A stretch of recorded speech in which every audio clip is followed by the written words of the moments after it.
Crop Talk TV podcast. Peace.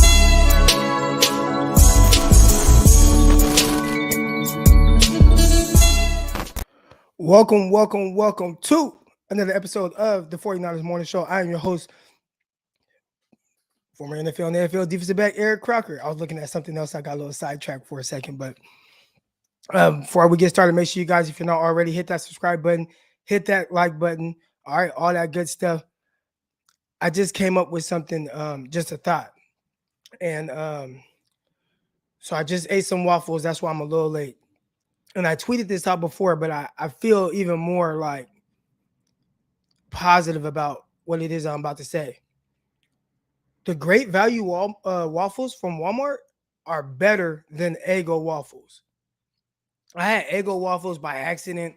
Like, I guess they had ran out of the great value. So then we had some, like, the Eggo ones. The great value ones are way better. And if you argue, then I'm just going to assume you don't know nothing about waffles. That's what I'm going to assume. But good morning, everybody. Good morning. Look, there we go. Hey, MJC Pirate checking in. Let's go, man. You see the chair? I already told y'all how I got the chair, man. Me and my best friend, me and my brother, we took them out of the gym back in 2009. He got a chair. I got a chair. Still got my chair. Let's go. We're keeping the rocket. I'm thinking, man, did I made notes for the show. I'm like, did I put it on the wrong phone? I did. All right, it don't matter. We'll get it going anyways. Actually, I know where to find the notes on YouTube. But anyways, how everybody doing this morning? Make sure you guys let me know how you're doing. I want to check what we want to do, like a wellness check here. So go ahead. If you're feeling good, hit some flames. Get some flames going up in here. We got a scale of 1 through 5. So 5, that means you're having an amazing morning. You're feeling great. You're blessed. We're all blessed. We're all alive. We're all kicking, doing well. If you're feeling good, you're feeling blessed, give me 5 flames. Let me know how you're feeling this morning. If you only got 1 flame, I'm assuming. So 49ers Lakers for life. I'm a 49er Laker fan as well. What's wrong, man? You good? There's only 1 flame. We gotta get up to 5 flames, man. We gotta get going. No flames on the PC keyboard, but 5 flames. All right. Hey, Jesse, man. Hey, I appreciate you tuning in from the PC, man. That's love right there. I gotta pull up these notes. I got some notes on what we're gonna talk about today. Let's see. All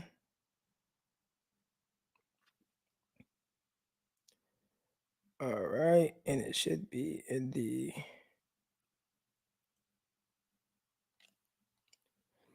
And I'm gonna have to. 1 second, y'all. I gotta step away for just a second. Hang in there. Hold on.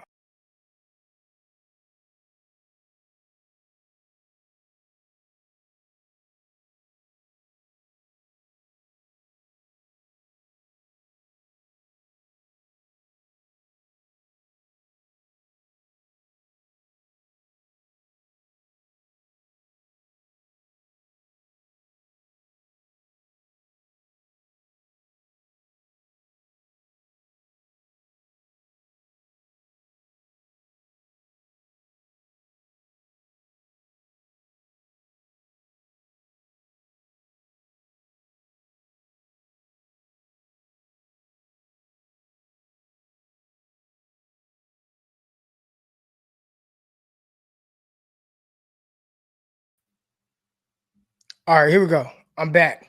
We good? Y'all can see me? Good to go? All right, I had to get my notes real quick. So here's some of the things that we're going to be talking about on today's show. Shout out to everybody. We got, 5 for the trade. Let's go. Got the 5 flame. Hey, Aaron, man, what's wrong, man? We got three flames here, man. What's going on? I got 3 keys and my prediction this morning. All right, we want to hear all that. So today, I'm going to talk about everything, obviously, pertaining to the 49ers against the Arizona Cardinals. All right, 49ers play there. Definitely a big-time matchup. We want to get into that. Complacency. All right, complacency setting in with some of the 49er players. I listened to Kyle Shanahan, some of the things he had to say. I listened to Dante Whitner, some of the things he had to say. We're going to talk about a couple players that were specifically mentioned. And Kyle Shanahan on his soft compliments and kind of how he goes about giving compliments. I'm like, man, he has a little trouble. I think everybody thinks like, well, why doesn't he hype up Garoppolo? Why doesn't he hype up Trey Lance? And I have, something to kind of have something in my mind on that. But let's start off by talking about Brandon Aiyuk. All right. And Kyle Shanahan was asked about Brandon Aiyuk. And basically, I mean, he's somebody who has not been involved in the offense, especially to how everybody thought he would, right? I mean, most people in my mentions and in my comments were thinking wide receiver one. They were like, you know what? This guy's going to be a wide receiver one. He's going to take over when it comes to fantasy football. That's the guy on the 49ers. I would say Deebo Samuel, but a lot of everybody else is like, no, not Deebo. No. It's going to be Aiyuk. He's the guy. Kyle Shanahan was asked about him, and basically, he's still coming along, right? Still kind of working through some things, still working to get it to where he needs to be. And it seems like it's the things off of the field. Now, that's not to say that there's times where he's not open, right? I mean, we looked at, if you look at the film, you'll see there were times, and even in the game where maybe Trey Lance dropped his eyes too soon instead of hitting Aiyuk on the over route. So the opportunity is kind of there, but why isn't it, I don't want to say forced, but the 49ers definitely go out of their way to make sure that Deebo Samuel is involved. Why haven't they done the same thing for Brandon Aiyuk? And obviously this falls on Kyle Shanahan and what he feels like going on. And he's saying Aiyuk still kind of has a ways to go. And I'm assuming, and Dante Whitner as well, it's the off the field stuff. So quick story here. All right, story time.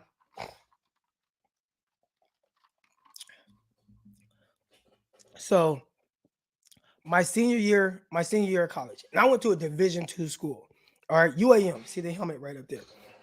All right, I went to a Division II school, and we won our first 2 games, no problems. Obviously, I was starting cornerback. I was team captain, all that.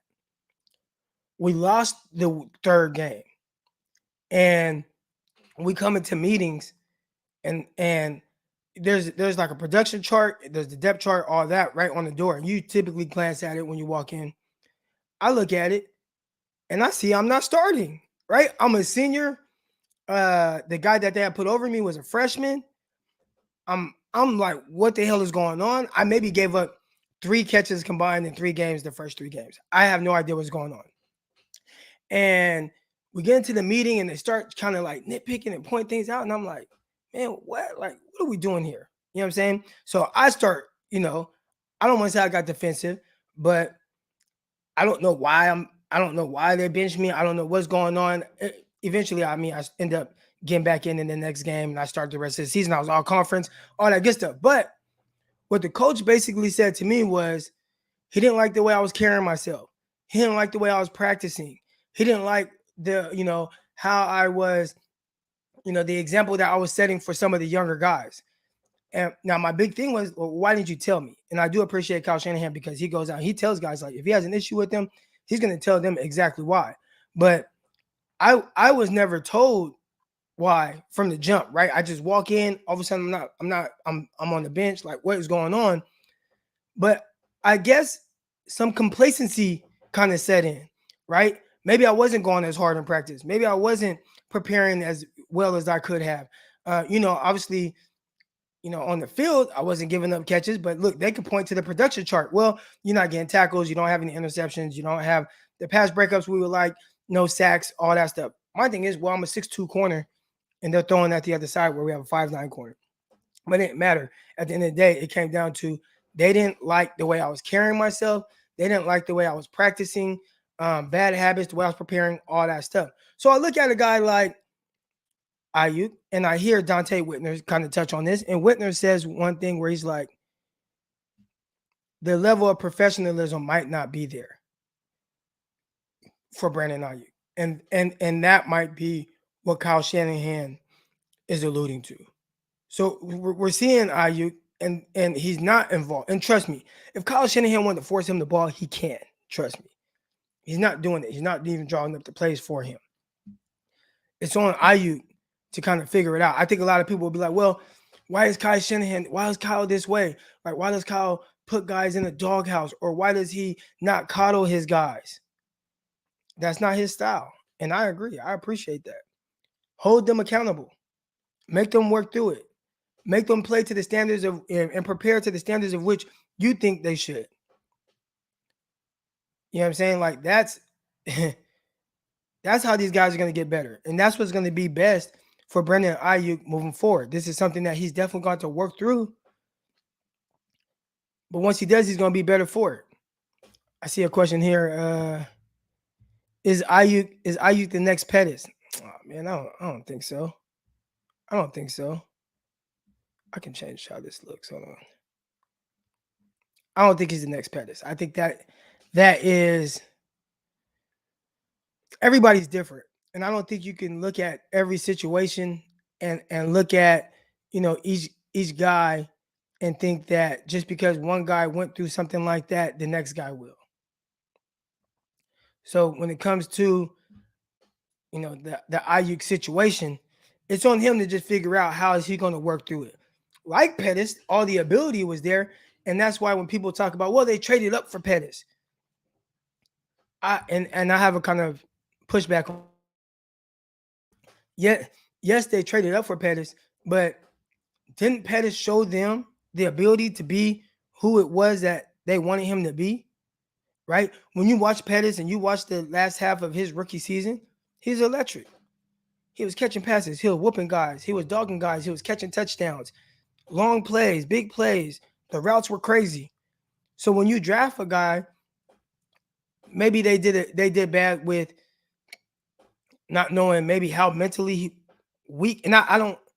These are men, so I don't want to challenge him from that standpoint. But what it looked like, maybe a little mentally weak. Matter of fact, I could say that because he basically said it with how he handled the situation. All right, but we have to kind of distinguish between the two things. Is somebody a bust because they just didn't evaluate the talent the right way? Or is somebody, and when I say bust, if somebody not work out because they didn't evaluate the talent the right way? Or is it they had the talent evaluated right, but other things that are kind of harder to figure out when you're going through the draft process? I think that's what happened with Pettis, who I think if you just watch Pettis, if you watched him during that time, you're like, dude's legit. He has all the ability. He's showing us. He's showing us the big play ability. He's showing us the routes. He's showing us the catch. He's scoring touchdowns. He's whooping guys on the red zone and the goal line. That wasn't Pettis' issue. It was this part.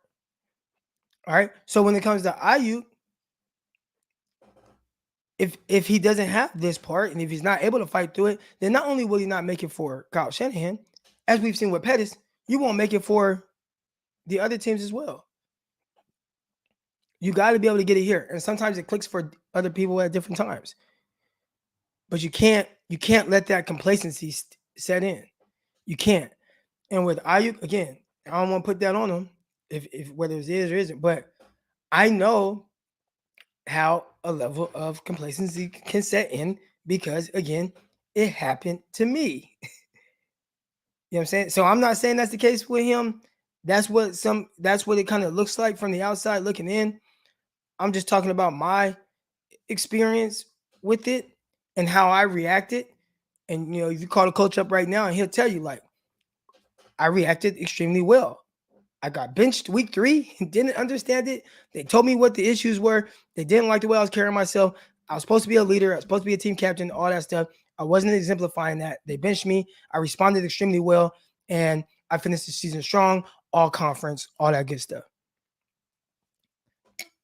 So people can kind of put down how Kyle does it or whatever, but I tell you what, man, you look around the league, if you can't really get it right mentally, you're not going to succeed. I need KB to truly break down the relationship between Kyle and the wide receivers and how Wes circumvents the negativity. And you need coaches like that, right? Like you need coaches, because I was that coach. I coached at Edison High School. I got my shirt on right here, and we were terrific. All right.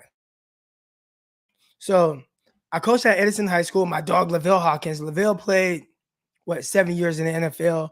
Had a big return for the 49ers in the preseason. Crib that you guys might remember, popped his lid, took his helmet off, all that good stuff. He didn't make the team for whatever reason. Should have at least been a returner. All right. But my dog Lavelle, he was a coach, and and Desmond Bishop was the defensive coordinator. I was DB coach. Bishop played 9-10 years in the league, won a Super Bowl with Green Bay Packers. Bishop was like me, where we were a little bit more like kind of just like, mellow, I guess you could say. I was a lot more turned up on the field, a little bit more mellow as a coach.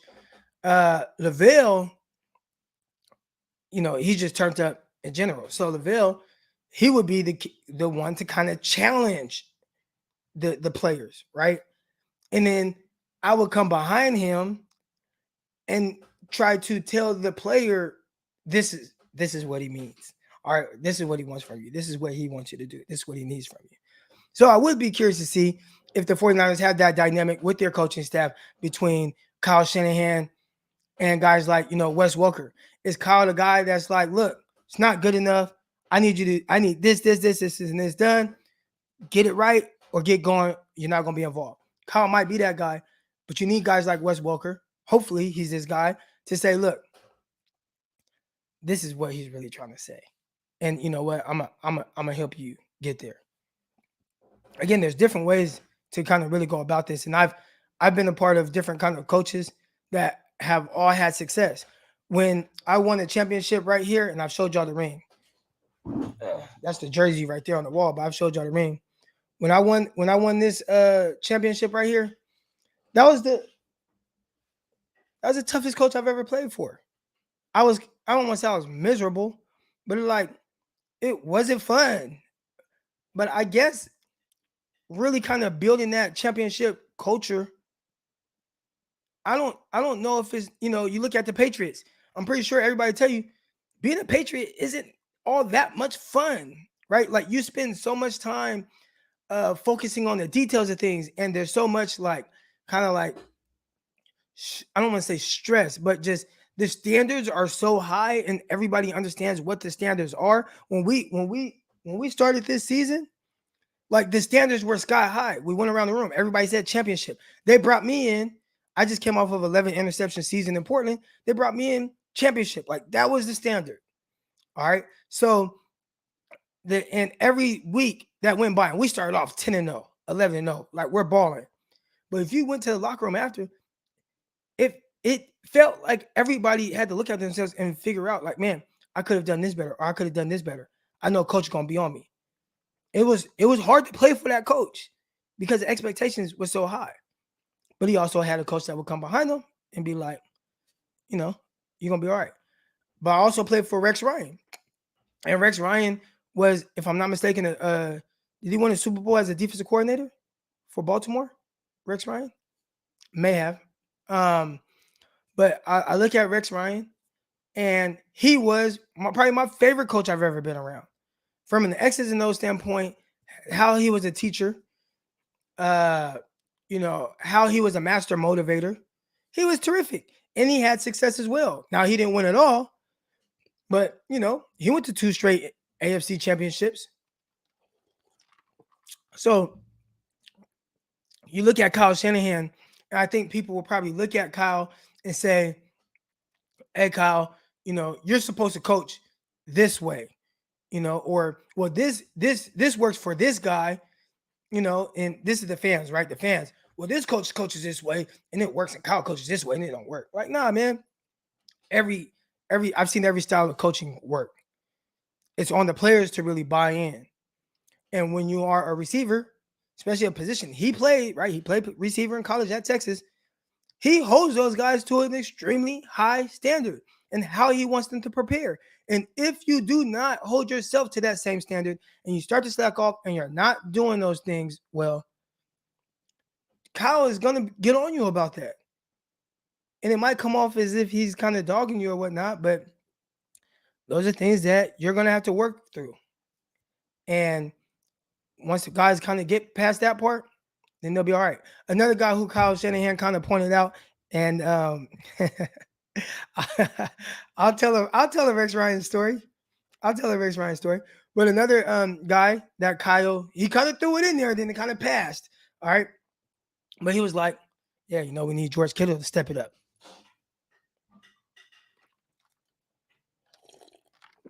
I wasn't expecting to hear that. That's what Kyle said. Yeah, we need George Kittle to step it up. He said it live on the radio. But George Kittle, I don't know. They've been using him as a blocker and the receiver. I think, we've been looking at it, and I was out there. I tweeted out. I mean, I think George Kittle needs at least 8 targets a game. Last game he had 11 targets, only 4 catches. That's crazy. It's not very efficient throwing the ball to George Kittle. Maybe that's what Kyle's talking about. That ball in the end zone from Trey Lance to George Kittle. I look at that throw, man, and I'm just like, he gave George an opportunity. He had the safety coming from the other side. I know a lot of people are like, should have let him. I don't know if he should have let him. Diggs is playing high-level football right now at safety. I kind of want to throw away from him. George Kittle had to make a play in that situation, right? Like, it wasn't like, well, he's just so wide open and, he just dropped it. Like, no, he had to make a play. He didn't make the play. Now, again, it's not something like that play is not for everybody, right? Like that play that was asked of George Kittle to make on that throw from Trey Lance, that wasn't for everybody. That was a throw or an opportunity for a catch that the big dogs make. You're going in, you got the safety coming this way, you got this one, ball's kind of thrown a little bit behind you. Maybe he's trying to save you from the oncoming safety, and you jump up and you know you're gonna get hit. It's tough. Like, though, that was tough. I don't expect George Kittle to make that play, but the big dogs make that play. I hope that makes sense. Let's get into a Rex Ryan story.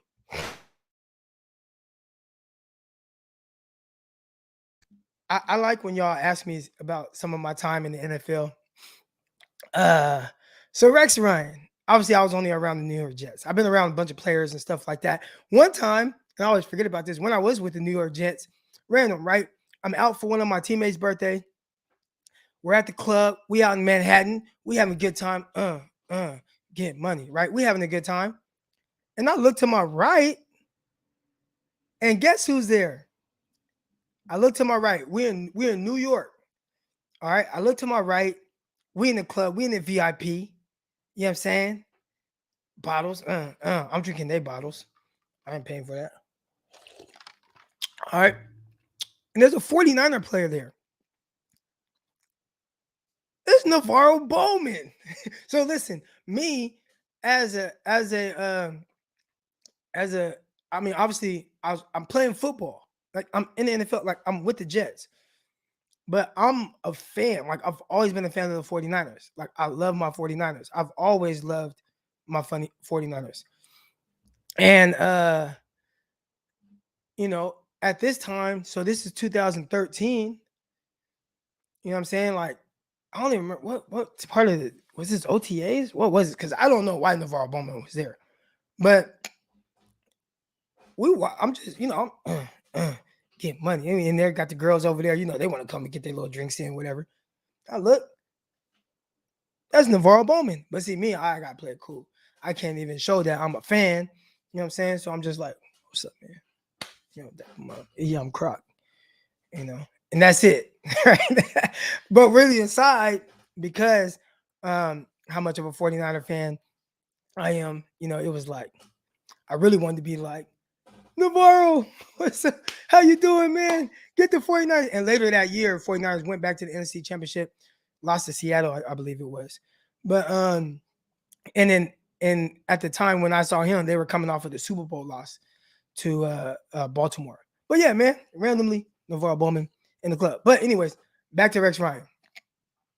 So Rex Ryan, a story. He was an amazing teacher. All right, amazing teacher. And he had his different, I guess, techniques to get you to remember things. And I didn't realize what he was doing until later, because it's like, well, Eric, it's been 8 years or whatever it's been since you were there, and you still remember this. That's the signs of a good teacher. All right. So we're in the meeting room. And Rex Ryan says, and we're going over install. All right, we're installing the play. and I'm gonna use foul language here. So if you guys don't like foul language, just kind of mute this right now for the next minute or so. So we're in the meeting room. We're going over install, and Rex Ryan says, hey guys, how many of you guys like shaved pussy? Right? so guys, yeah, I like it shaved, I like it bald, whatever. Guys are raising their hand and stuff left and right. So then Rex says, how many of y'all like a landing strip, right? A little landing strip. And so you had some guys raise their hands like, oh, I like a landing strip, woo, woo, woo. So then Rex was always, how many of you guys like it hairy? How many of you guys like a muff, right? So there are a few guys that were like,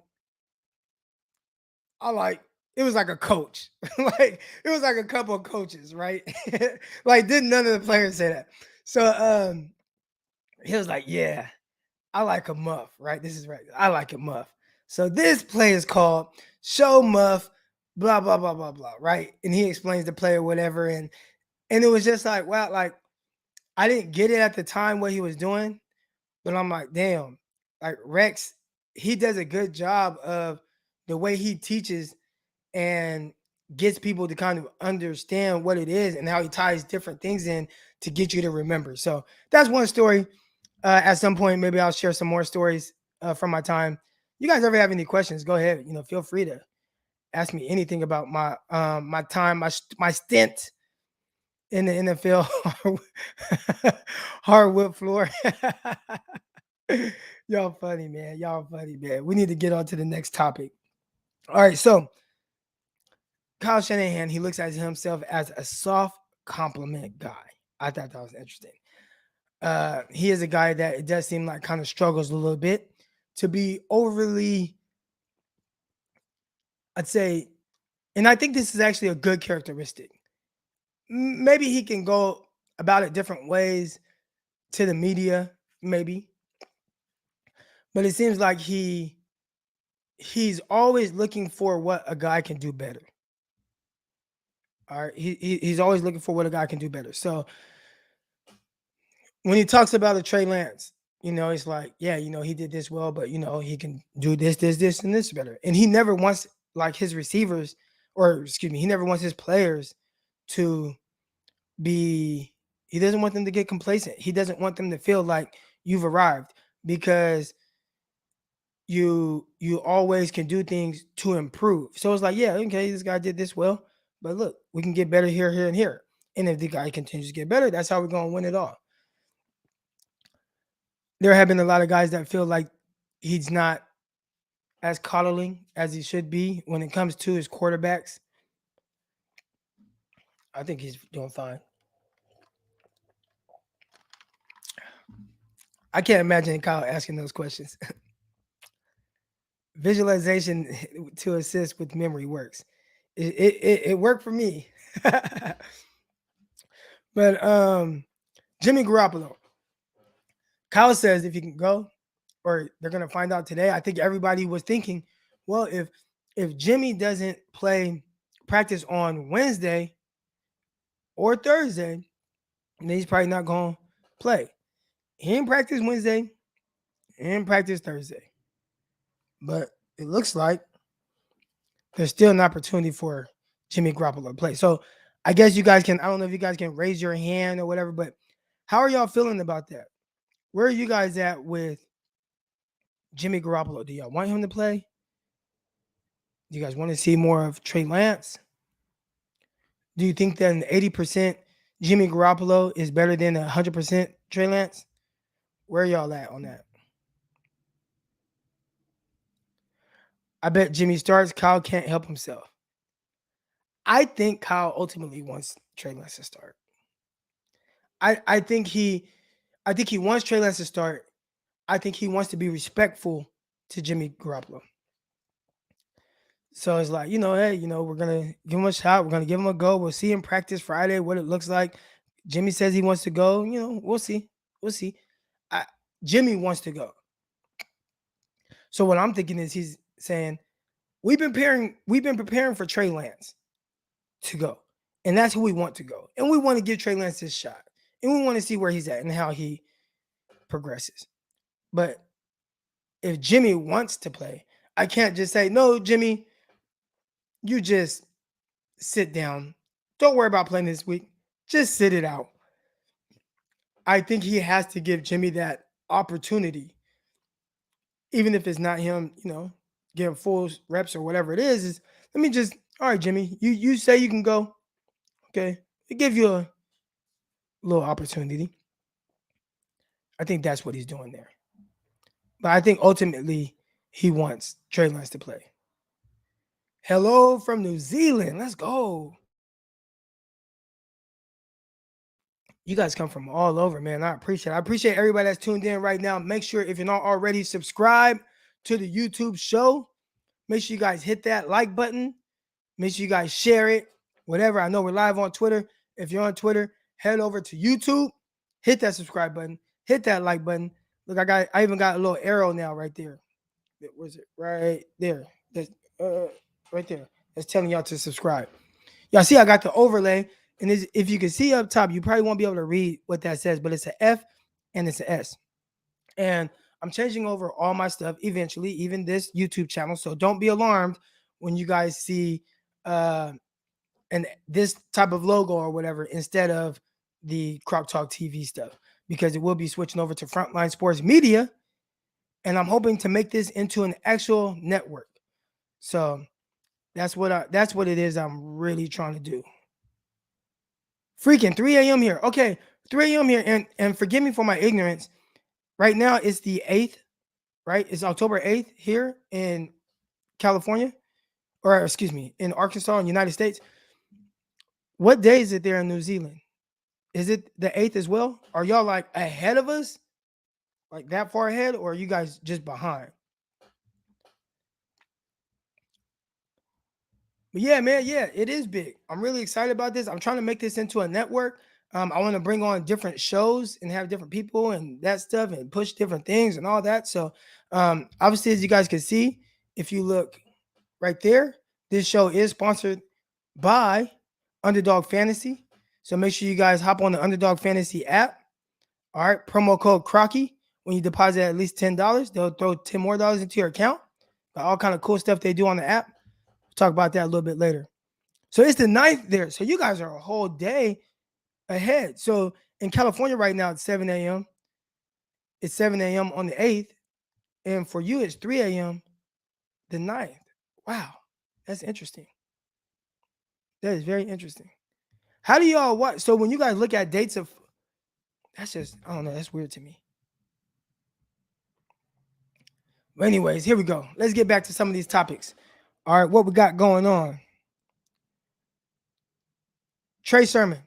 Kyle talked about Trey Sermon, and he said, like, yeah, encouraging. You hear other people, yeah, encouraging.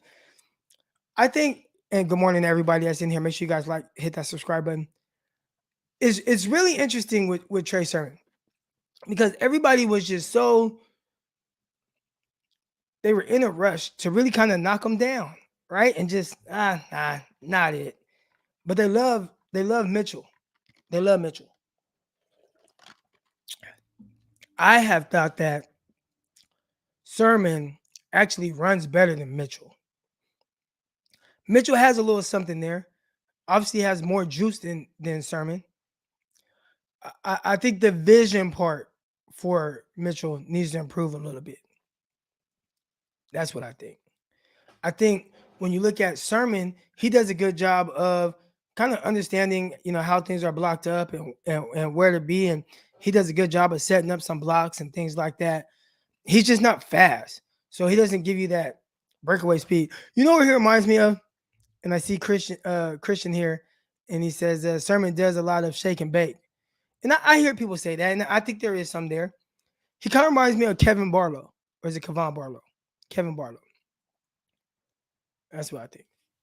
Kevin Barlow was, 6'2", 230 pounds, had a little wiggle to him.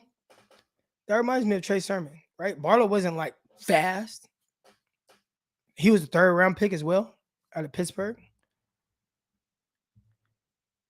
That's what I think. Arian Foster and clone. Yeah. He runs a lot like Arian Foster. I went back and I watched some Arian Foster highlights, and I was like, Sermon runs a little bit like he runs a lot like Arian Foster. Not like these, not explosive, right? The guys aren't explosive, but they run well.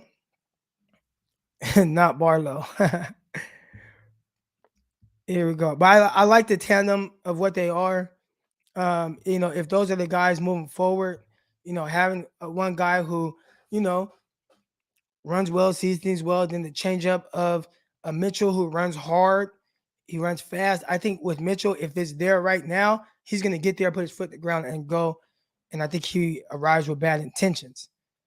But I also think that there have been times where you could see the cutback lane and he just doesn't see it. But maybe that can improve with more reps, Mitchell, outside of that big game, he's only averaged like 2 yards a carry.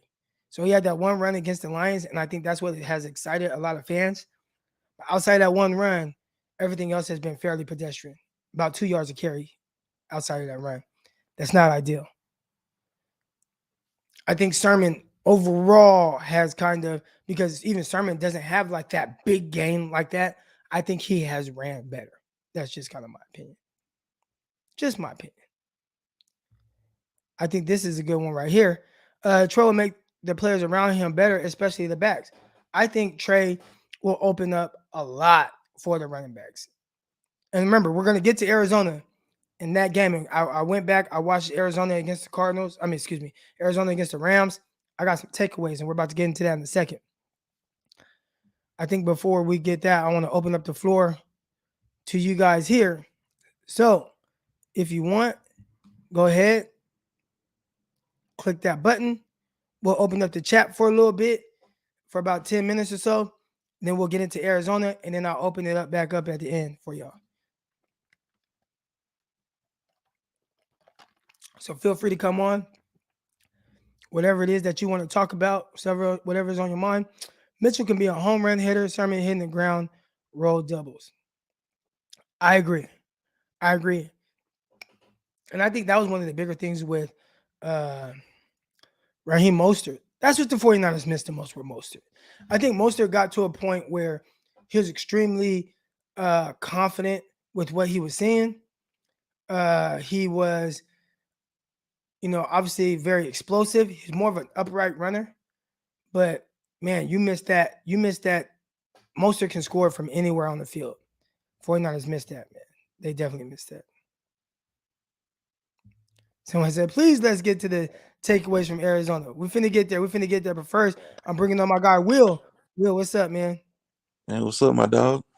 Oh, man, I'm chilling. What's good with you? Man, just woke up, bro. I know. Just woke up. West Coast? Huh? I said, you on the West Coast? Nah, I'm in Texas. Okay, so yeah, okay, you Central Time like me. It's still kind of early though, but Yeah, man. But yeah, man, I just wanted to speak on the Jimmy situation, man. Hey, bro, I've been done with him, man. You put that man out there, man. All we gonna do is put up 7 points at the half, like we did the past 3 games, bro. And that's crazy because, and I've talked about it, because in theory, we expect him, like, for what he is, and people can have their however they feel about Jimmy Garoppolo, but ultimately the 49ers have won more games with Jimmy than without him, right? And the things that made him, good or, result in wins was he did a really good job of keeping drives going. 49ers have scored a lot of points.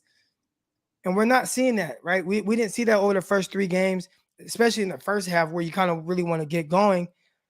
I think that's kind of been an issue and something that's kind of really hurt, not just the offense, but it's hurt the defense as well. Yeah, just like the Seattle game, man. When you create 5 3-and-outs, man, like you basically got Russell Wilson right where you want him, in that game, and you can't produce at least 2 or 3 scores out of those 5. That's a problem, man. And we see the Seahawks last night. They looked extremely pedestrian, right? So it's like, damn, if they look like this on national television, what does that say about the 49ers? I mean, I don't know. I'm not trying to, because I don't want to be that the sky is falling person. The 49ers are 2-2. There's a whole lot of season left, right? So, but you do look at it, it's like, damn, we still got to kind of find our identity here. Like, I don't know what the 49ers are right now. And it got to be Trey, man. It's got to be Trey.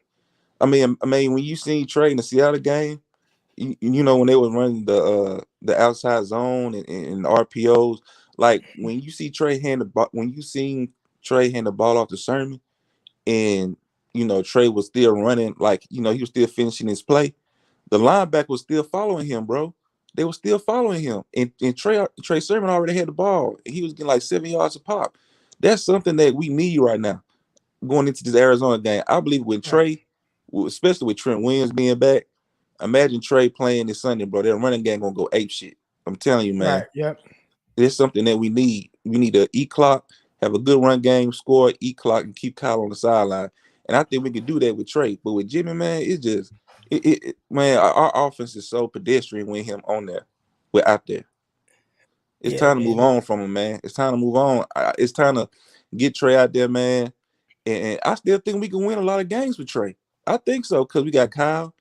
I think we can. I think we still can make it to the playoffs. But with Jimmy, man, it's just these past 3 games has been so horrible. You know You what I'm don't think saying? 49ers can make it to the playoffs with Jimmy? Man, these past 3 games, we put up 7 points at the half. Hell no. Come on, Yeah. man. It's a wrap, man. And now Jimmy trying to beg Kyle to play Sunday. Man, no, man. You saw what happened last time he came. Look, bro. Hey, look, bro. You saw what the last time. You remember what Ice Cube said? You heard what happened? You heard what happened to the last security guard.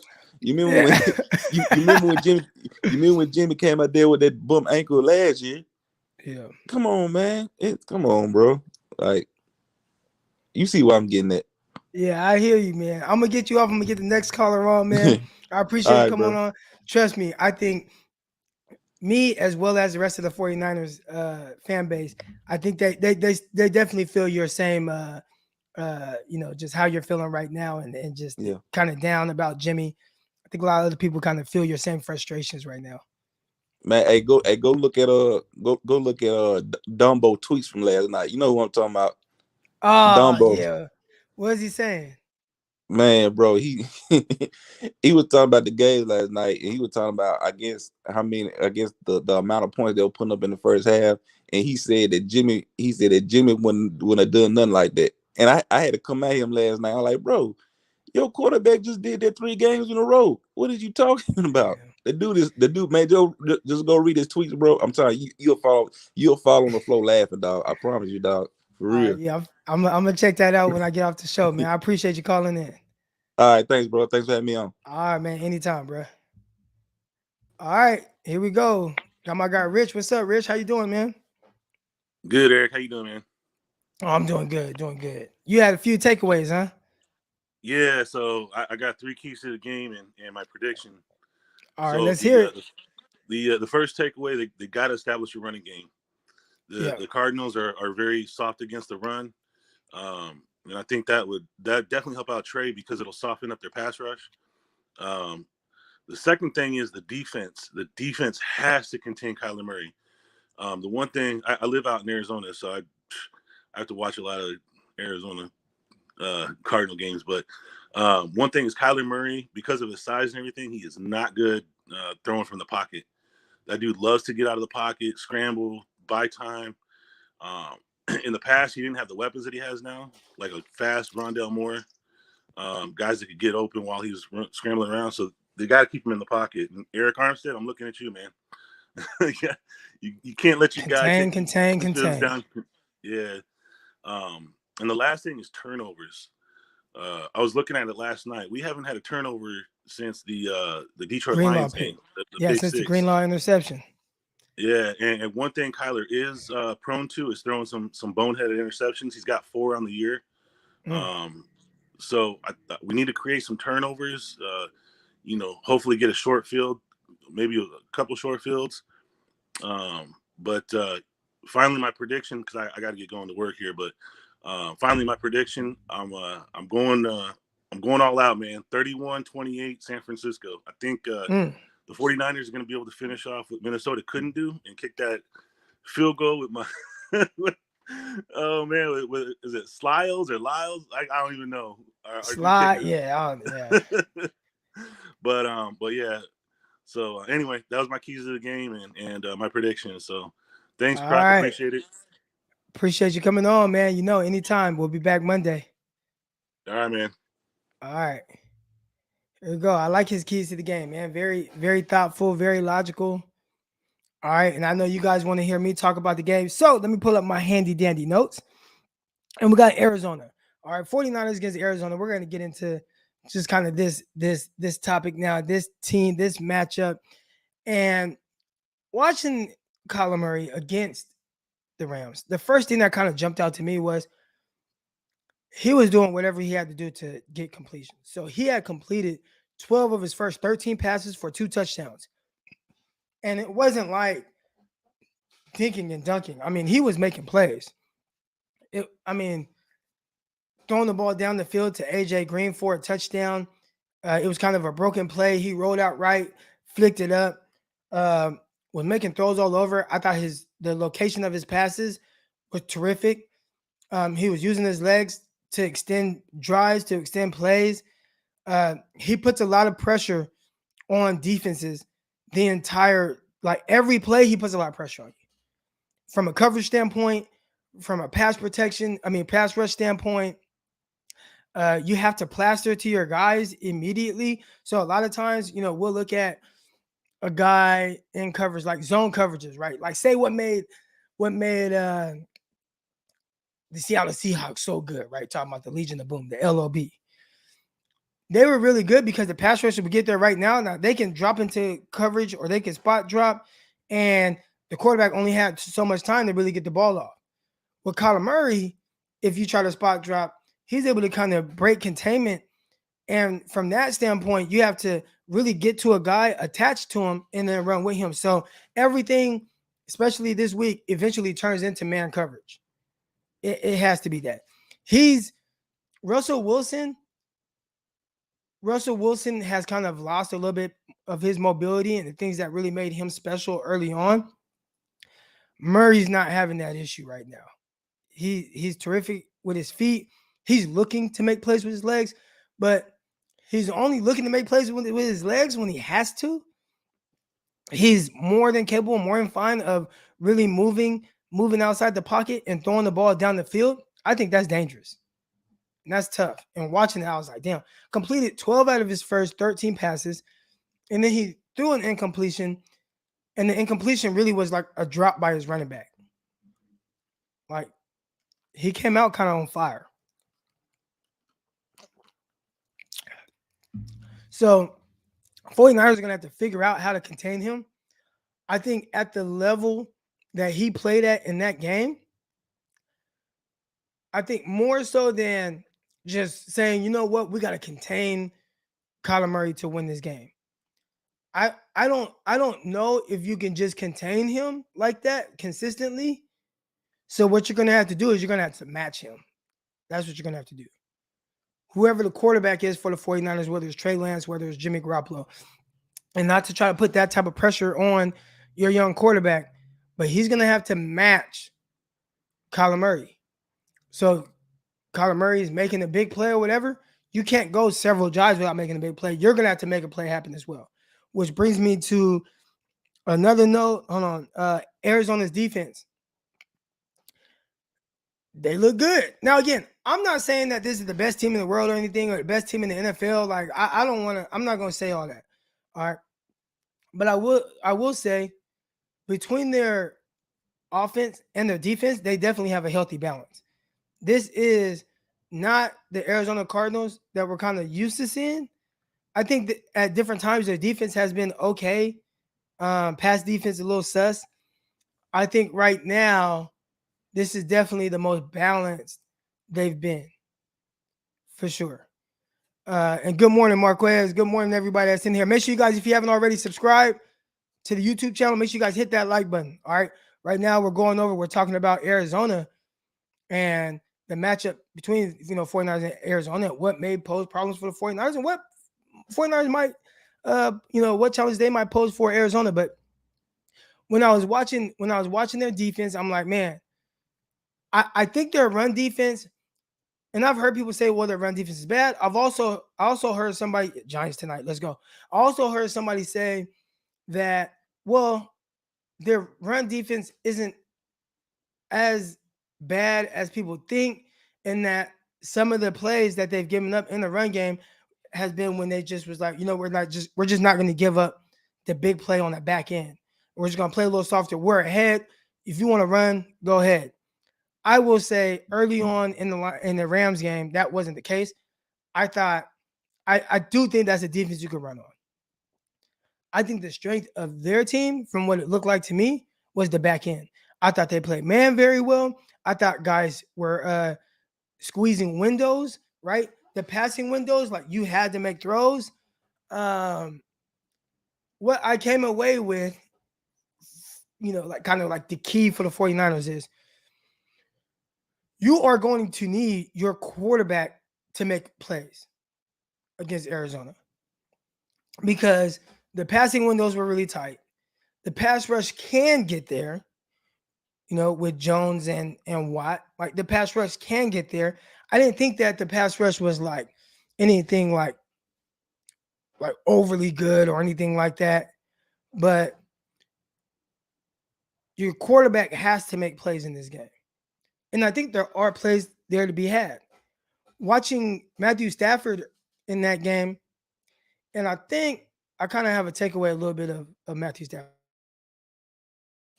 I think Matthew Stafford, watching him in that game, watching him first half of the Seahawks game, I fell asleep like third quarter. Games come on kind of late out here. But Matthew Stafford was kind of missing throws, and he looked a little uncomfortable in that game. But then he made some throws. And I think that's something that you're going to have to do. Like, you're going to have to make throws.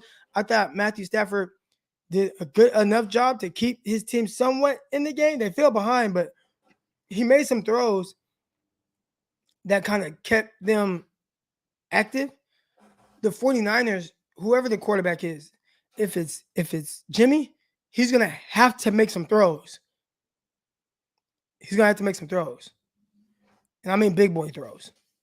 Not just completing throws because this pass is open, right? Oh, this guy's open, and I got to make sure I hit him. I mean, okay, you're going to have to make, what do they call it? I heard this from Middlecoff and Haberman, so I continue to use it. I think it was Haberman that came up with it, but Guy Haberman, great follows. If you guys don't listen to their podcast, 3 and Out podcast. No, 3 and Out podcast is Middlecoff's. They also have the Haberman and Middlecoff podcast, the Ham Pod. All right. Can whoever the 49ers quarterback, whoever it is, whether it's Trey Lance, whether it's Jimmy Garoppolo, can they make above replacement throws? All right, I think Guy Haberman came up with that. And what it means is, if a guy is wide open, anybody should be able to hit that, right? You should be able to. Now, not saying guys will miss it, but whatever. It doesn't take an amazing quarterback to hit a wide open receiver. But can you make the throws, and can you have the ball placement there when the coverage is tight, when the coverage is good? Can you drive those throws in there? Can you make the throws that you're not really expected to make? And I think watching the pass defense of the Arizona Cardinals, that was one thing that jumped out to me. You are going to have to make throws. I thought the windows were tight. I thought their man coverage was good. And if you're not going to consistently make throws, you know what you got to do? Trey Lance, you got to make plays with your legs if it's you. And not consistent. Like, I'm not saying he has to run around and try to scramble and make plays, but he's going to have to make some plays with his legs. That was one thing that really jumped out to me. All right, here we go. Their pass blocking for Arizona. How good is it? I thought it was really hit and miss. There were times right away where guys were just kind of beat off the edge. I think if there is one area where the 49ers could really take advantage, it's getting initial pressure right now. And if they could get it right now and to the extent of what I saw at times in that Rams game, then they'll be fine. And it will help contain Kyler Murray. I think regardless, one thing that we're going to have to understand walking away from this game is Kyler Murray's going to get his. He's playing at a high level. Again, you're going to have to try to match it. AJ Green was getting involved. That was something interesting to see. I think a lot of people had just kind of wrote him off as being somebody that was old and done. He made some plays. And Yeah, last but not least, man, just kind of one of the things that I just noticed again, and I talked about a little bit earlier, but you can run on this defense. So the 49ers, if they can run on this defense, which it looked like you can, and obviously, kind of compound that with the ability of your quarterback being able to make plays with his legs, whether it's read options, zone read, or extended plays, and that's assuming it's Trey Lance playing and not Jimmy Garoppolo. You have some opportunities there, but I think a big thing, and our guy Tim brought it up, or McDonald Richard, he brought it up. You're gonna have to force some takeaways. You have to. And the 49ers haven't done that since week 1. That's crazy. Haven't forced any takeaways since week 1. You got to get them. And they got the guys to get them all over the place. You know what I'm saying? So, got to get some takeaways. Got to make Kyler Murray uncomfortable to some extent. There are some reports out there that Murray isn't like, and again, and I don't know this, but if this is true, if he's not like the ultimate leader, or if that's still something that he has to improve on, then if you can rattle him earlier, like guys like that, I don't want to say that they're front runners, but they're kind of front runners, like guys like that they put on this facade as like, I'm this and that. But if you start hitting them in the mouth and they get a little rattled, they might start pointing fingers at other people and stuff like that and kind of tank it a little bit. So if the reports are indeed true, that's one area where 49ers could possibly take advantage of. All right, so got to force some takeaways. Your quarterback is going to have to make some plays. And I think when you look at the 49ers offense under Garoppolo, it's typically not Garoppolo making the plays. It's usually Kyle Shanahan. Kyle Shanahan dialing up the plays that make plays. But I think you're going to have to go above that this game to really be able to make Arizona uncomfortable. Because I tell you what, Kyler Murray, he's going to make those plays. 49ers have to. All right, so, Croc, are you doing the show every day now? Yes, sir. You've been on here every day. We started Monday, right? You were in here. Went Tuesday, Wednesday, Thursday, Friday. So, yeah, every morning I'm going to do it. Every morning. I appreciate everybody that's in here. I appreciate everybody that's contributing to the show. Okay, here we go. So we got an Arizona Cardinal in here. Very untrue reports. The guys in the locker room love him. All right, that's awesome then. That's awesome. I think I heard his coach kind of allude. It was like his coach and I think Larry Fitzgerald that were saying that was something that he was improving on. So yeah. So I don't want to say that, again, and then again, they were saying that was something he was improving on, like just the pure leadership. So if he has, that's great news for Arizona. I would like to, now I don't know. Again, I'm opening up the floor for everybody for the last 30 minutes. If you want to come in, feel free. Click the link. Let's talk a little bit. Whatever's on your mind, whether you're a Cardinals fan or a 49er fan. But I'd love to hear, just different perspectives on all this. Again, I do end up getting a lot of comments, so the best way to do it, super chat. I don't miss those. Do you think if Jimmy practices today, it will hurt Lance for Sunday? Oh, no, I don't think it'll hurt Lance. I think at the end of the day, man, at the NFL level, everything is a competition. Like, it's just got to be a competition. So with Lance, you can't look at it like, oh, man, like, Jimmy, he's trying to practice or whatever. Oh, man, I just thought it was just going to be me. You got to take this head on, and you got to seize the opportunity. All right, here we go. So just pointing it out because it is new this year. Okay, so there have been some things that have been a little weird with the leadership from Kyler Murray, and that's cool to see him improving. There are a lot of people that, like, when it came to Kyler Murray, they're like, "Why he's not playing baseball?" No, I'm gonna go be the number 1 overall pick in football.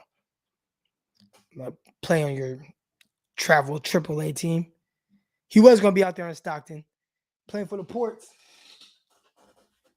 He was about to play for the Ports. But obviously he ended up getting drafted. Number 1 overall pick. He's doing bigger and better things than playing for the Ports right now and the A's. Lance should play a lot this game, even if Jimmy starts.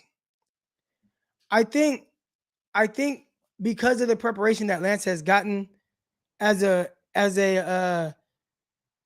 getting all the reps on Wednesday and Thursday and them kind of preparing him to start, even if somehow they move off of that and say, oh, Jimmy's ready, I think those 2 days really helped Lance to where he could play to some extent if he's not the starter, which I think he will be.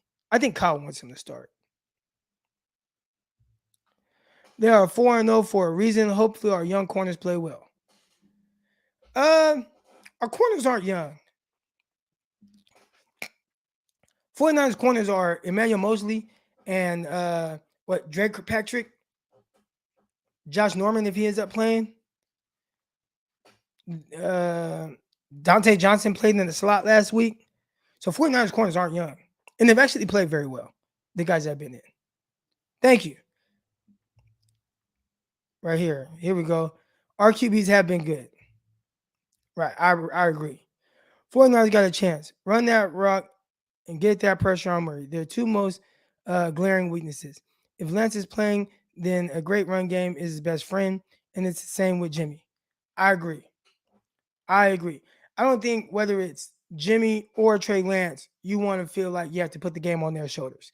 I do think regardless of who is that quarterback, whether it is Trey Lance or Jimmy Garoppolo, they're going to have to make a play. You got to make a play. It can't just be, well, I'm going to make the plays that are there. I think that's been a lot of the issue over the last few weeks with the 49ers. The 49ers offense has been really stagnant. And I think a lot of it has come from, well, we've made the plays that are there. That can't be the case this game. Looking at, even looking at some of what Trey Lance did on that last drive. It was stuff like, I got to make a play, even if it's not there. Okay, they got terrific coverage here. I make a play with my legs, but the play's got to be made. Here we go. Got a contribution from Ollie. Ollie, I appreciate it.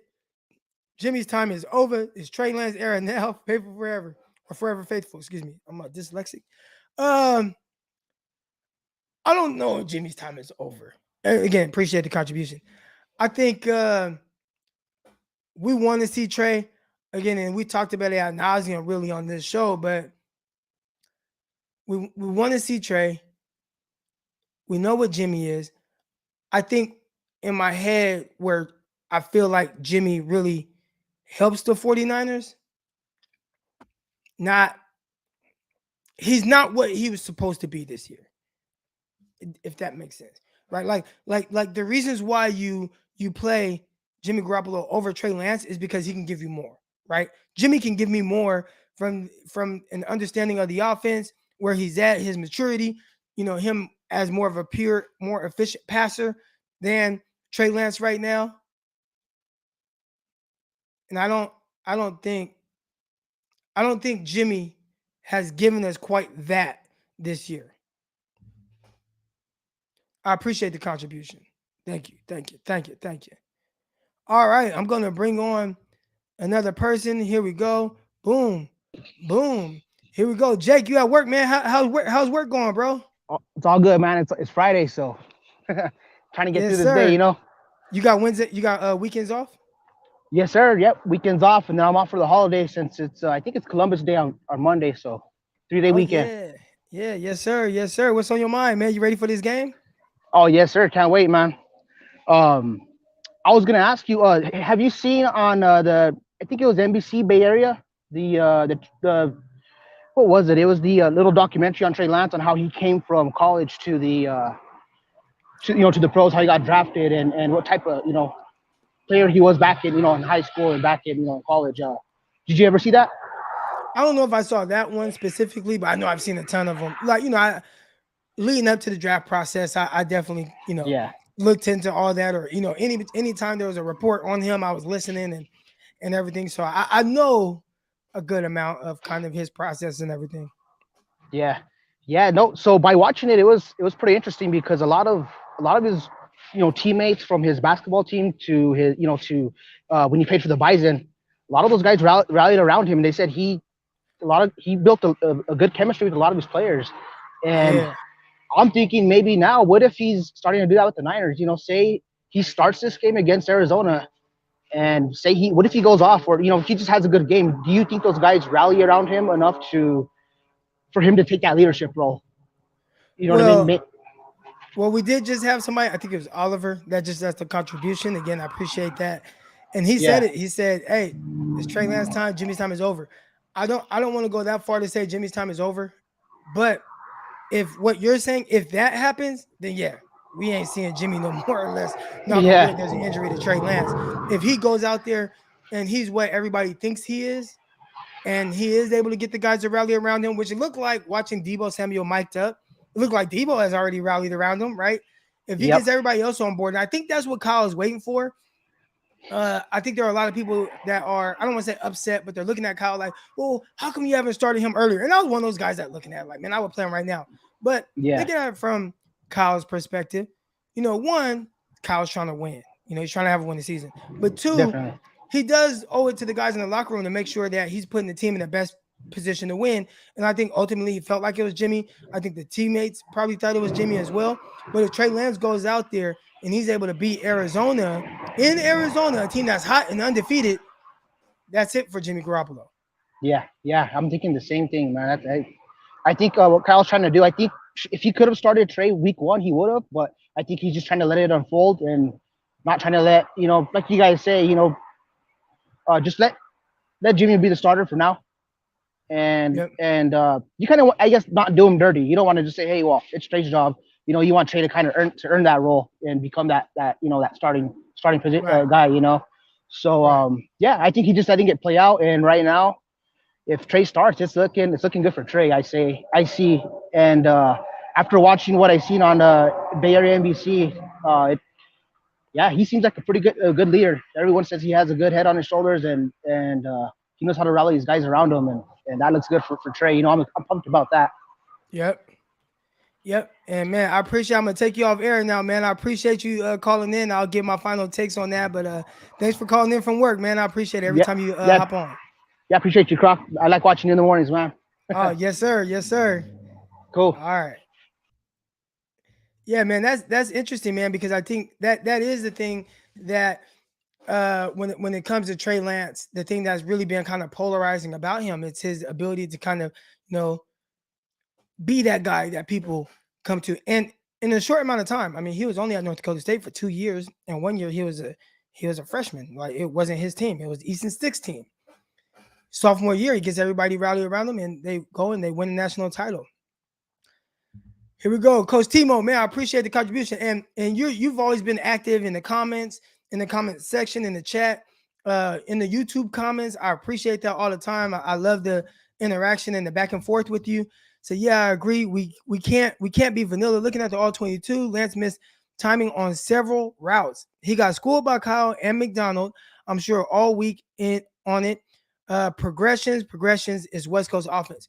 One thing, I was listening to Greg Cosell, and Greg Cosell was talking about how Lance wasn't even really going through progressions. Like, he wasn't prepared for it. He wasn't even looking for it. He was like, man, he was just out there and essentially kind of playing backyard ball. Like, he knew what the play calls were, and he was going to try to potentially execute in the sense of understanding what the play call was, but he wasn't really sure what he was seeing. And he says those are things that he would expect because, again, as we know, and has been said all over, he had no time. Like, he wasn't the guy. Like, he didn't have any reps. No first team reps. Wasn't the guy that they were preparing for a game. It was Jimmy Garoppolo. So when he was thrown in there, there was no plan for him. The plays that they ran were probably just like, man, we'll just go run whatever and see what Trey Lance does. Well, we know he knows how to do read option. The West Coast is definitely based on timing, but I'll say this. When you look at, and again, Coach, man, I appreciate the contribution. When you look at the Kansas City Chiefs, Andy Reid in theory, is a West Coast offense coach. And you will see a lot of those principles with Patrick Mahomes. But you'll also see how Patrick Mahomes has expanded on the offense that the Kansas City Chiefs have, with his ability to make plays outside the pocket, with his ability to make plays down the field. And I think that's something that has made the Kansas City Chiefs very dangerous. And I don't want to say that that's what Trey Lance will be. That's saying too much. But I do think he brings that type of ability in theory. And you guys know I like to say in theory because in theory, he has that ability. We'll see if he's able to execute it. And we'll see how that whole thing turns out this Sunday, man. Coach, I appreciate the contribution. Got another contribution. Where's it at? Here we go. Steen, Arizona fan here, scared y'all punch us in the mouth. RD plays horrible against rookie quarterbacks. Good luck to y'all every weekend except this one and November 7th. Man, I appreciate you coming into the chat. I appreciate fans of all teams, man. Yeah. I mean, Arizona, we'll see. Maybe historically they've had trouble with rookie quarterbacks, but this is a different team now, man. You guys have kind of turned that page. That's what it's looking like early on. Again, 4-0. I don't think this is a team that should be taken lightly. I think you guys have been kind of the butt of jokes throughout the entire offseason. When it came to the Arizona Cardinals, everybody just kind of dismissed Arizona. Man, talking about your head coach. He's this and he's never been a winner. And now y'all looking like possibly the most dangerous team in the NFL, especially if things continue to click and get better. And I think sometimes we look at teams like the 49ers, right? 49ers are 2-2. And you're like, oh man, there's so much more that like they can improve on, right? They're gonna get better. Get these guys up to speed, whatever, everything's gonna start to click. Well, what if Arizona, who has started off 4-0, what if everything is still progressing for them? What if there's still a better version of what we've seen from Arizona, who has started off 4-0? Now, again, I don't know if that's going to be the case, but if so, man, that's scary. But yeah, good luck to you too, man. Appreciate the contribution. Good luck to y'all, but not this week. Here we go. We got another contribution. Oh, I love it. I appreciate it, guys. I appreciate it. Yeah, I'm gonna probably be able to get some cool stuff in here with all the contributions you guys are sending in. Angelic. I hope I'm saying that right. Angelic Ambition. Yep, I'm pretty sure I am. Much love, my guy. Love watching your analysis. What are your thoughts on what is going on with Aiyuk? I feel our offense could be so much more dynamic using all three of our receiving weapons. Man, great question. And Dion, I see you on hold, man. I'm about to bring you on in a second. Let me get to this question. Again, I appreciate the contribution. We talked a little bit about Aiyuk and kind of what's going on. I brought up my situation, being back in college, my senior year. I was a senior leader, and all summer I balled, right? All off season, all summer, led everybody in interceptions. They were giving out like Gatorades for interceptions and the giant Gatorades for who has the most. And I mean, I was killing it, picking off passes left and right in practice throughout summer. I was a team captain, went to the first 2 games, team captain, ended up getting benched. Came back. They didn't like the way I was carrying myself at the time. They didn't like my attitude. They didn't like the way I was preparing for things. I was setting a bad example for the youngsters. I'm not saying that's what's going on with Aiyuk, but when you start to listen and kind of how other people are kind of speaking on them, I'm not saying that's what's going on, but maybe something to that extent where there could be a little complacency that has settled in.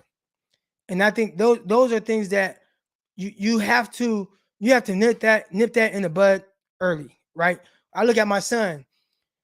If my son, he's going to get away with whatever I allow him to get away with, right? I get on him about his room, I have to stay on him about his room. Then I have to punish him about his room. Clean your room. Your grades. I got to be on him about those things. If I'm not, he starts slipping. I have to hold him accountable. But the moment I don't, and I let it just go on, then it's just going to continue and continue and continue. He's going to do the bare minimum. Again, I'm not saying that's what's happening with Aiyuk, but it sounds like something along those lines. Maybe not doing all that he could. Angelic Ambition, man, I appreciate the contribution. Appreciate it. Keep them coming, y'all. Keep them coming. Here we go. Oh, got another contribution. Here we go, man. You guys are keeping it coming. Let's go. Appreciate this. Ambry Thomas, that bad or what happened when fans don't like Diamondor and why some fans don't like Diamondor Lenoir? I thought he played good as a rookie. Dude. Ambry Thomas won. Okay, so watching Ambry Thomas, and I watched this film from Michigan. And again, we're talking about somebody he didn't play last year. All right, but I watched this film from Michigan, and if you really go back down for a lot of videos, you'll see we did a whole like hour and a half film breakdown of Ambry Thomas. And what I came away with was good football player. That he had a good mind. He was more of a guy he had more, it was like press alignment, everything.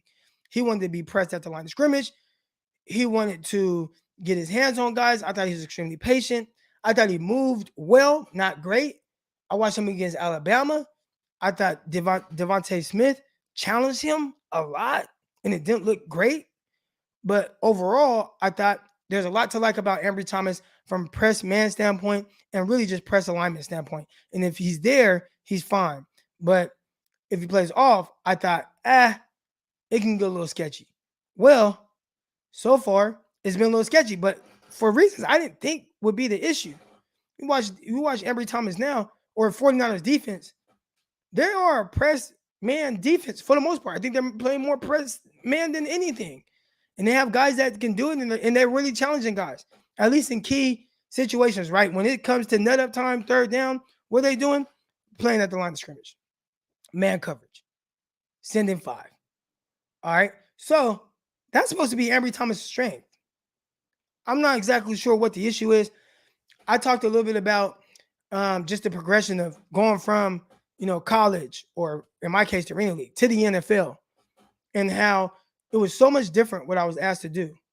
And so much, I had to know so much more, the play call could be, there's subtle differences. And Ambry Thomas, it looked like they simplified things for Michigan on defense a little bit. It was just a lot of press man, maybe some cover 4 where you get to read concepts from press. The tough thing with the NFL is they don't just line up and say hike. They line up tight splits. They motion guys. You got 2 guys here. Okay, if it's a fire zone 3, then I have this. All right, but if it's a sky 3 and bunch, I have this. But then once a guy motions over, my responsibility changes. I need to know that right now. I need to be able to react. That could be some of the issues. The game kind of slowing down in his head. We'll see how he continues to progress. Again, didn't play all last year. But other guys that didn't play all last year, they're starting to get it clicking. So we'll see if it starts to come around for Ambry Thomas. As far as Lenoir, I thought he's been playing extremely well. Obviously, he has gotten beat vertically a couple of times. Watching Lenoir, I didn't think that he had the pure vertical speed that you ideally would like to see from your outside guy. And I thought at some point, vertical shots can be challenging for him, but I thought he profiled extremely well as a nickel and a guy that definitely can play man from the nickel. I think he's done well there. He did have some hiccups against the Packers where they did a good job of kind of high-lowing him on one touchdown where the number 3 guy ran the corner. You had double slants. He squeezed the slant just a little too much, and it held him down just a little bit to where that corner route behind him was able to get over his hand just about that much. All right, so that was really tough. That was tough for Lenoir. And then you had the hiccup at the end of the game where 49ers were running 2-man. He's supposed to be in the trail. He was outside and on top with Hufanga over top where they're supposed to be bracketing Devontae Adams. And he wasn't. He didn't do his job. Devontae Adams had nobody to undercut the route, pitch and catch, in position, kick a field goal, and win the game. So that's tough. I don't know if that's why people are getting on Lenoir, but I think he's going to be terrific. Again, I think he profiles more as a nickel guy. I was shocked, though, to see he wasn't the starting nickel, and they went with Dante Johnson. We'll see if that's something that continues. But I like Lenoir. I think he's a good football player. And again, appreciate the contribution. Appreciate all the contributions today, y'all. Y'all show love. Here we go. We got our next guy. He's been patiently waiting. He's coming on to talk. My guy, Dion. What's up, man? Croc, what's good with you, baby? Oh, man, I'm chilling, just enjoying talking to my people. Yeah, man. Hey, so I did a show last night, man, with one of the guys from Locked In Cardinals.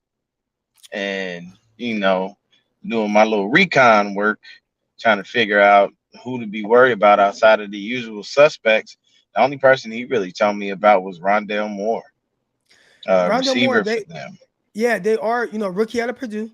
He's a speedster, 4'3" guy, small guy, 5'7", terrific receiver, terrific in space, blazer.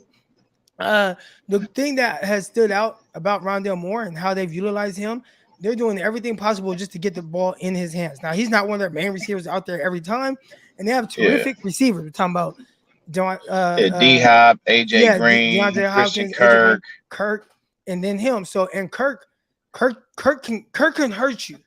He's kind of the X factor. I think he's what we wanted Dante Pettis to be. He's good. He Yeah. works out from the slot. He can win vertically. He's had some big games against the 49ers. So, yeah, no, they definitely have some terrific receivers. But, yeah, Rondale Moore, he's definitely one of the X factors. Yeah, and then I was looking for another guy on defense, but it's the usual suspects. It's Simmons, it's Golden, it's Buda Baker, it's your J.J. Watt, your Chandler Jones, And he said that Jones has been getting some pressure, because, like I said, Jones had 5 sacks that first game. He ain't had another sack since. Yeah. So I understand pressure. Pressure is good, but, you can't be just getting pressure on a guy like Trey Lance. If you just get pressure on Trey Lance, he's going to make you pay. And if you get too close to him, he'll take off, he'll move, he'll shift the pocket. So the cool thing is we can match the Cardinals this time, whereas they say, okay, well, Kyler's going to get out and run. So can Trey. We don't have to worry about that anymore. Right. So for me, man, I'm like I said, I'll be at the game firsthand. But with Trey starting, I feel more confident. I ain't saying we're going to blow him out, but we're gonna win by we're gonna win by at least 3 to 7 at a bare minimum. 3 to 7 points. I wouldn't say we blow them out just because the Cardinals always give us a hard time. There's never a time where we play the Cardinals and they just let us wind up as a walk in the park. I've seen that one too many times. And throughout the years we've had our struggles. Hell, when Josh Rosen was here, his only 2 wins was against the Niners. So it's a situation where they always play us hard. Like, Kyler Murray, the little squirrel that he is, he can be running around back there like he, chasing the nut. Pause. But it's really it's a situation where we got to lock down their receivers. I think if we lock down their receivers, the run game won't be able to hurt us as bad because James Conner ain't look fantastic. He's more of a red zone threat for them. And then the other guy, Chase Edmonds, from what the guy told me, he said that Chase Edmonds is a little banged up. So that's good to know because he starts on my fantasy team. So yeah, he said he's a little banged up right now. So you may see a little more of James Conner, but Conner ain't been the same since he really left Pittsburgh. And right now, from what I saw, I was looking at his touchdowns. They're all red zone touchdowns. So when if they get down to the inside the 10, you're gonna see a lot of James Conner. He's there. He's their banger. And I like what you were saying about the Mosterati earlier, man. Yeah, he's a one cut and go, man. If he put his foot in the ground and you ain't caught him, you can forget it. When he's healthy, that's the fastest man in the NFL. There is nobody faster. You know what I'm saying? And Tyreek Hill, if you're watching, go ahead and race Raheem Mostert. That's the person you need to go ahead and put your speed up against because he beat you fully padded, 23.09 miles per hour, buddy. You never touch that. Yeah, well, so, I don't think Mostert is racing anybody anytime soon. Not right now. But hey, look, I'll take him over Tyreek. I'll take it. I'll take him in track.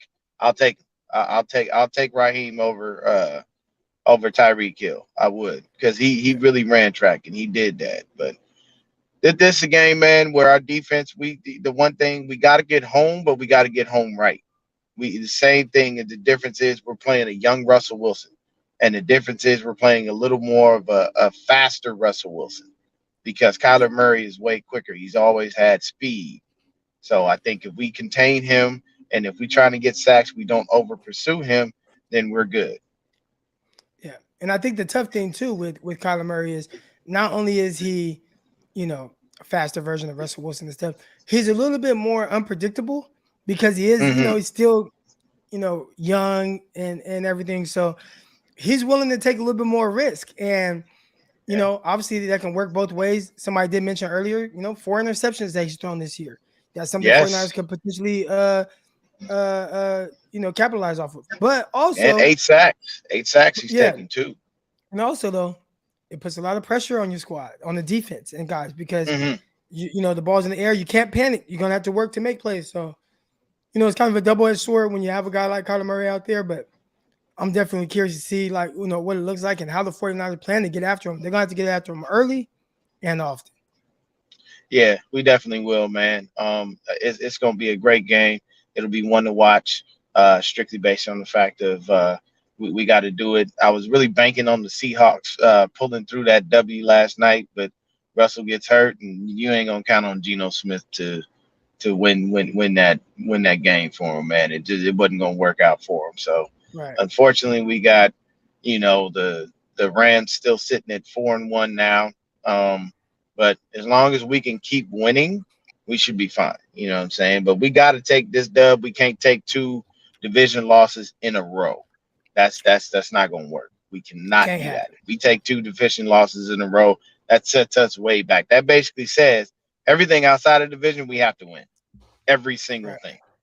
Yep. Because we can't, there's no way you're going to be able to beat them or get a tiebreaker when you lose that first game. So, as long as we can get this next dub, that'll set us on a great path. And if we go into the bye week and Kyle says, look, Jimmy, your time's over. And Trey, you won us the game. You did great for us. It's time for you to keep, take the reins and keep them. Then that'll work because that gives them more time to work with them, more time to scheme up things, more time for Trey to learn. Even though his football IQ is high from what we hear, it's always good when your coach gives you the full go and you can build a rapport with Alex Mack. You can build the line starts to understand, okay, Trey does this, Jimmy does that, and then we can make that a better thing. And it looks like Trent Williams is gonna start. He seemed to be fine. That dude is a massive individual, but very nimble. He's athletic, man. If you ain't never seen Trent Williams workout videos, somebody that big should be able to move like that. Right. You Oh, got a I'm guy. Yeah, go ahead. Richard McDonald. I am Niner Gang Podcast. That's the number 9 ERGANG podcast. I'm on YouTube. I appreciate you, man. Definitely give me a like, give me a follow. I just dropped that content last night. I'm dropping my game picks today. And I'm real about it, even though I'm a day late. I did pick Seattle, so I'm already 0-1, damn it. But it's all right. It's all right. My overall record is actually fantastic. I'm looking lovely this year. I'm very happy. Coach Timo, the Bay, also where I did my coaching too, and man, do I miss it. Love this color, air quality words and support. Hey, appreciate you, Coach Timo. What I'm saying? Croc is the man. Like I said, Oh, man, I ever meet this dude, man, if I ever wind up in Southeast Arkansas, Croc, drinks on me, buddy. I like hey, it because he's a guy that has the knowledge of what things go on in the NFL. When you get a former player who can come on a platform like this and speak to us, he can tell us things that we don't know because he's been there. And it's easier to trust someone who's done it rather than someone who hasn't. A lot of us out here that like to create content, a lot of us, what we do is speculation. And we say a lot of the same things that are on ESPNs and NFL networks and all that. But then when you get Croc out here, you get the 100% real. You know what I'm saying? And that's just me keeping it a buck. It's yes, easier for sir. me to trust. If I say, Croc, man, what they really put you through in the NFL, man? What, like when you play in DB, what is the real issues that you truly face? And he's telling me something, I can take it to the bank because he's been there. You know what I'm saying? It's and he didn't walk the path easily like every other guy. He didn't just go from high school to a D1 and run off into the NFL. He had his path and he took it and he still grinded out and made it. And plus, man, he's a California guy. I love Oh, my you Bay already people. know. And I'm Stockton, LA all day. California. Stockton, Yeah. California, 209. I see some of my Stockton people in the chat, man. Hey, Dion, man, look, it's good to man, have you on, I bro. I ain't never been to the Bay, but I like the Bay. Y'all have a wonderful day, man. Croc, once again, blessings to you and your family. Continue to do what you're doing, baby. We all love it. We appreciate you. Yes, sir. Appreciate you. All right. Oh, and real quick, just so Dion know, Stockton is not the Bay. Stockton's the Valley. You know what I'm saying? But it's close to the Bay. Close to the Bay. But I gotta, make sure, you know what I'm saying? But I'm from the 209, you know what I'm saying? 209. All right, anyways, got another contribution, and I wanted to there was a contribution I got yesterday, and I had like I had shut down the stream, and I didn't get to the contribution came in late. But no one afraid of Jimmy. With Trey, the defense has to play up, and that was with no reps. That's true. That's true. Again, appreciate the contribution. I try to be, was it impartial? What's the word? Like where I try to see both sides of it, right? I try to see where, from why Jimmy, why Trey. And, I think from Jimmy Garoppolo, again, I think there's things that he does very well. I think my issue is for the reasons why the 49ers started Jimmy Garoppolo and why he's the one playing. I don't know if he's necessarily lived up to that this early in the season. I think that's the one thing where I'm like, feel like we should have gotten a little bit more. We kind of alluded to it. The last 3 games, 7 points, first half each game. When your defense is coming out, especially last game, 5 straight 3-and-outs, you have to be able to capitalize on that. Some of it's on Jimmy, maybe some's on Kyle, but at some point we need, if it is on Kyle, right, and this is how I'm looking at it and what potentially a Trey Lance can bring is, if I do put you in a bad position, can you figure out a way to still make a play at some point? That's what happened in the Super Bowl, right? In the Super Bowl, it's like, Jimmy, we need you to make a play. 49ers had a ring right now. It's not always going to be perfect. It's not always going to be great. The run game's not always going to be perfect. Receivers not always going to be wide open. I need you to make a play when it matters most. And so far, I would say that's probably my biggest, I don't want to say issue, but when it comes to Jimmy Garoppolo, I need that. I think that's where I don't think he sucks. I think Jimmy is solid. But at some point, bro, you got to make a play. I appreciate the contribution. Here we go. Going to start wrapping things up. Okay, got another contribution. I love it. What's your score prediction with Lance or Jimmy? I think I'm going to wait on I'll be on Sunday. We're going to go Sunday, same time. So I don't know if you guys wake up early on Sunday. Might be able to catch y'all before you guys go to church, whatever. But I think we're going to do it Sunday, same time. Be up early, talk it out, prepare for the game. Got a 1:25 start time Pacific. Lance or Jimmy? I don't know. I got to think about that. I record the Friday episode of Locked On 49ers. Make sure you guys Locked On 49ers with myself, Brian Peacock. Locked On NFL Draft. Got an episode dropping today as well. Make sure you guys listen to those podcasts. I think Peacock and I will do a score prediction today. I actually picked the 49ers last week to lose by 7. I said 24-17. 49ers lost 28-21. So I'm not a homer. I'm somebody that tries to be realistic. I got to think about the score prediction. I haven't really thought about that yet. Dylan, I appreciate the contribution. There was a contribution that came in late yesterday, and this was the question. I wanted to read this on the air. I think I put it in the comments, but hey, Croc, what I was saying is Jimmy has 8 years of experience, but only played 3 total seasons worth of games. That, and it's from my guy, Niner Rain. Jimmy, so there's a couple things here. Part of the reason Jimmy only has 3 seasons worth of games is because of his own inability to stay healthy, which is part of the reason why you're going to have potentially Trey Lance starting in this game. The other reason is because he sat behind Tom Brady for years. I think when you combine, at the end of the day,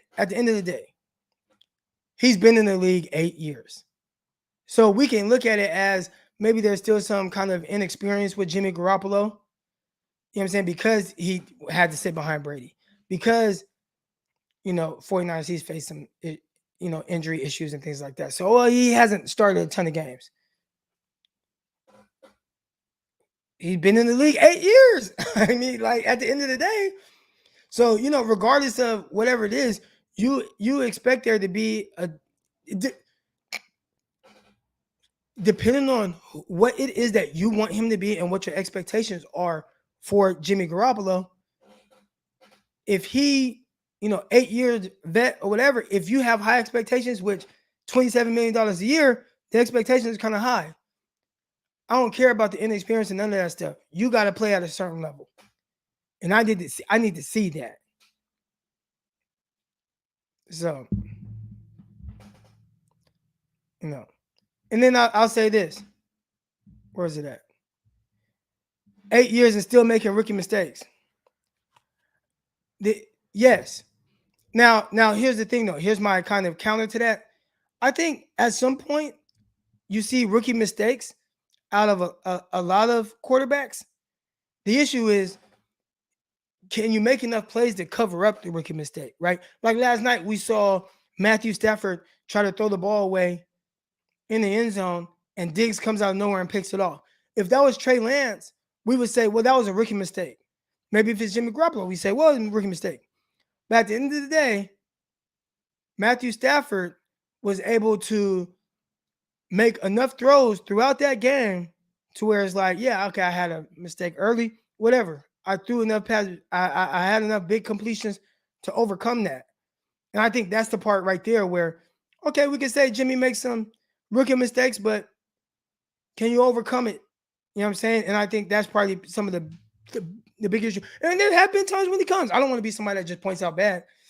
Jimmy Garoppolo against the Arizona Cardinals in 2019 threw 2 fourth-quarter interceptions, didn't he? In the red zone, both of them. One, looked at the damn linebacker, looked at him in the eyes and said, I'm just going to try to throw the ball through you. Whatever he was doing, threw it. I would classify that as a rookie mistake, right? I mean, ultimately, that was his first full year starting. He threw it right to the linebacker. What is he doing? Right? And then he threw another interception later to Dwelly, right? He was throwing the ball to Dwelly. It was like behind him, hit his hand or whatever the case was, got intercepted in the red zone again. But ultimately, he brought the 49ers back. They won that game regardless.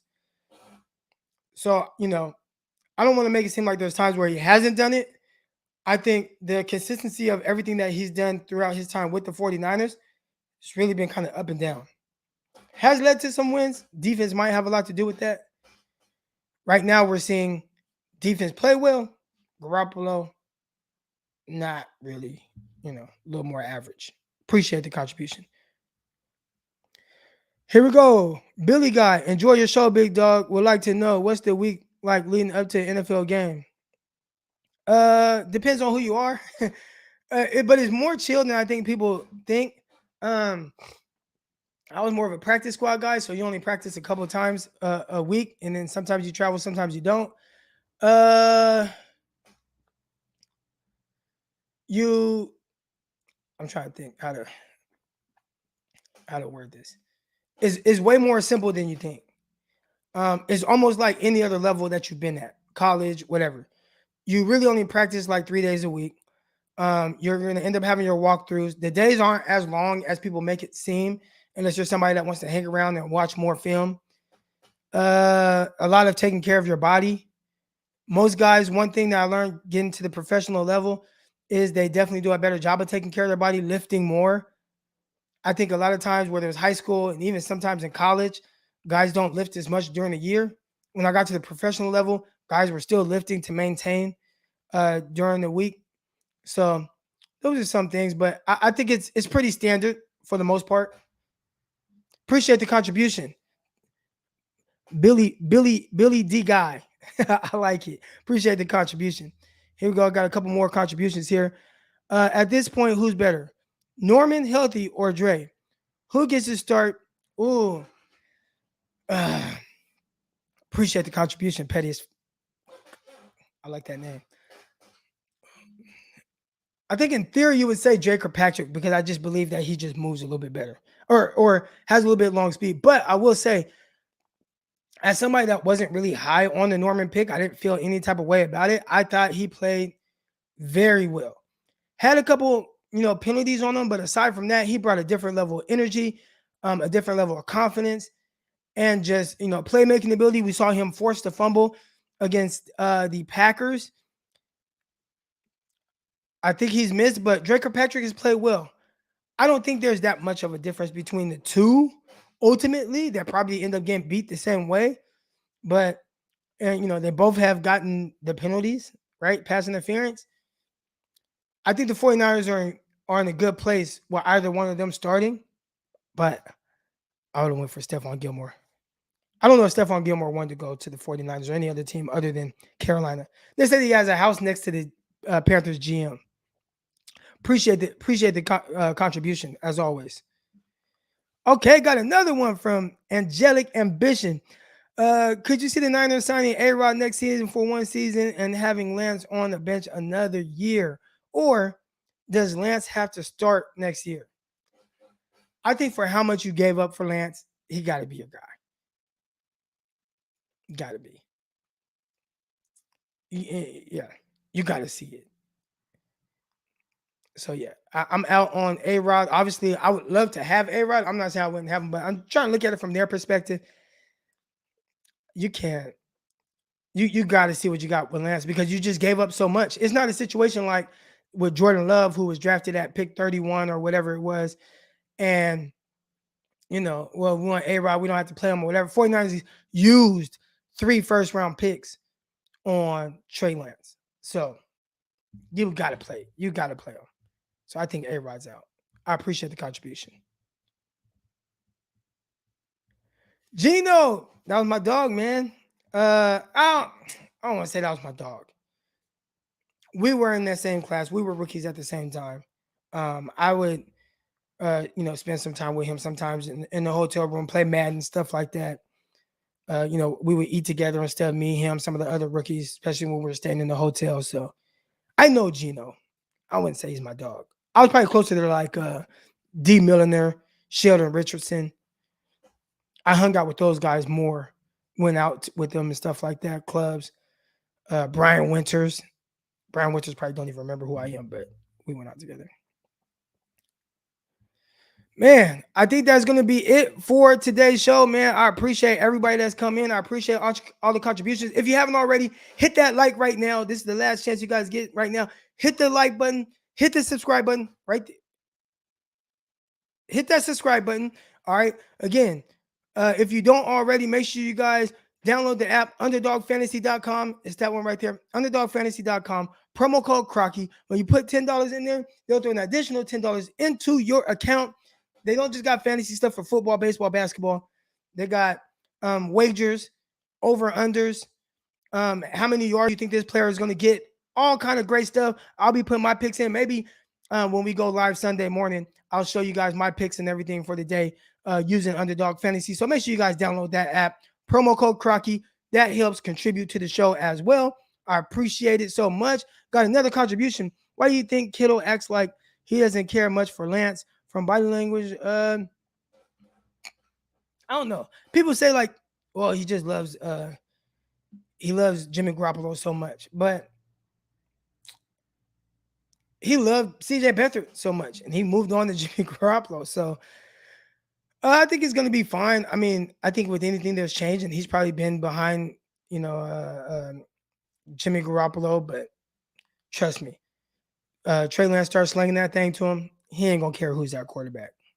He ain't going to care. I appreciate the contribution.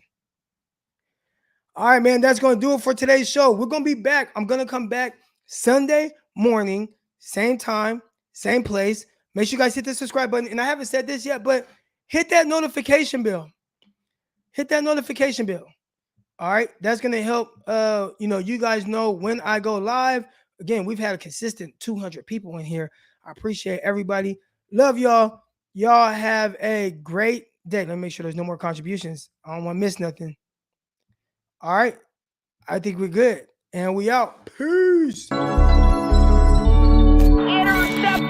It is picked off by Eric Walker. Over midfield. He'll run it all the way into the end zone. Touchdown. Cross Talk TV podcast. Peace.